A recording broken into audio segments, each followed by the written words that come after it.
जय गुरु जी। संगत जी, हर संगत का अपना एक डिफरेंट लेवल का गुरु जी के साथ कनेक्शन। हम ये नहीं कह सकते वो अच्छा भक्त है, वो अच्छा भक्त नहीं है, वो गुरु जी जानते हैं। तो संगत जी, ऐसे ही एक बार की बात है कि कबीर जी के बारे में हमने सुना होगा, कबीर दास के बारे में। तो वो उनको पता चला कि जो कृष्ण भगवान हैं, विष्णु महाराज हैं, उनकी एक बहुत बड़ी भक्त है। वो सारे आसपास की जगहों पर फेमस थी इस नाम से कि उस विष्णु की बहुत बड़ी भक्त है, कृष्ण जी की बहुत बड़ी भक्त है। तो कबीर जी ने सोचा कि क्यों ना मैं इससे मिलकर आऊँ, मैं जानकर आऊँ इसके बारे में, कैसे ये ऐसी भक्ति करती है कि विष्णु जी के इतने करीब है, इतनी बड़ी भक्त है, इसका जगह जगह नाम है अपनी भक्ति के लिए। तो ये वहाँ जाते हैं और वहाँ पर जैसे ही पहुँचते हैं उस गांव में, तो दो औरतें ना बहुत बुरी तरीके से लड़ रही होती हैं। अब इस पर कबीर जी बोलते हैं, क्यों लड़ रही हैं ये, क्या हो गया, कौन है ये?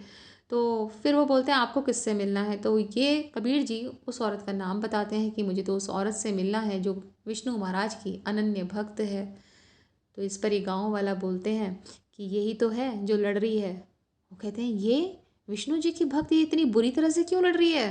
ये कैसे इतनी अच्छी भक्त हो सकती है? अपने मन में उनके ये चल रहा होता है। अब जब वो उन दो महिलाओं के पास जाते हैं तो वो बोलते हैं कि मुझे इस महिला से मिलना है जो विष्णु जी की बहुत बड़ी भक्त है। वो कहती है, हाँ मैं हूँ। कहती है, आप लड़ क्यों रहे हो इससे? कहती है, इसने मेरे उपले चुराए हैं। अब दूसरी बंदी कहती है कि मैंने कोई उपले नहीं चुराए हैं। वो कहते, चुराए हैं, ये मुझे घर में नहीं घुसने दे रही है। अब कबीर जी सोचे, उपलों के लिए लड़ रही है ये। तो अब इस पर कबीर जी दूसरी औरत से कहते हैं कि आप इसके उपले दे क्यों नहीं देते? तो वो कहती है, मैं तो इससे कह रही हूँ मेरे घर से उठा ले उपले। जो तो वो कहती है कि नहीं, मुझे इसके हाथ से उपले नहीं लेने हैं, मुझे पता है मेरे उपले कौन से हैं और मुझे छांटने हैं अपने उपले जो इसने मेरे यहाँ से चुराए हैं। तो अब कबीर जी कहते हैं कि तुम इसे घुसने तो दो घर के अंदर, ये खुद छांट लेगी इसके कौन से उपले हैं। वो कहती है, ठीक है आ जाओ। तो पर वो महिला जो भक्त थी विष्णु महाराज की, एक उपला कान पे लगाए और अपनी साइड पे रख दे, दूसरा लगाए, दूसरा दूसरे की साइड पे रख दे।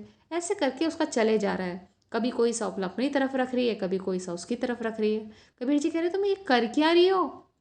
तुम्हें कैसे पता है तुम्हारे हैं ये उसके हैं? तो उसने एक उपला लिया और संगत जी कबीर जी के कान पे लगाया। आपको पता है उस उपले में से क्या आवाज़ आई? विट्ठल विट्ठल की आवाज़ आई। तो संगत जी, उस औरत ने, उस महिला ने अपने कर्म को ही अपनी भक्ति बना लिया। वो कोई भी काम करे बस नाम जप से करे। उस हर काम में भगवान का नाम रम गया और जब भी वो उपला उठाए उसे सिर्फ अपने प्रभु का ही नाम उसमें सुनाई दे। तो इस वजह से वो भगवान की इतनी परम भक्त थी।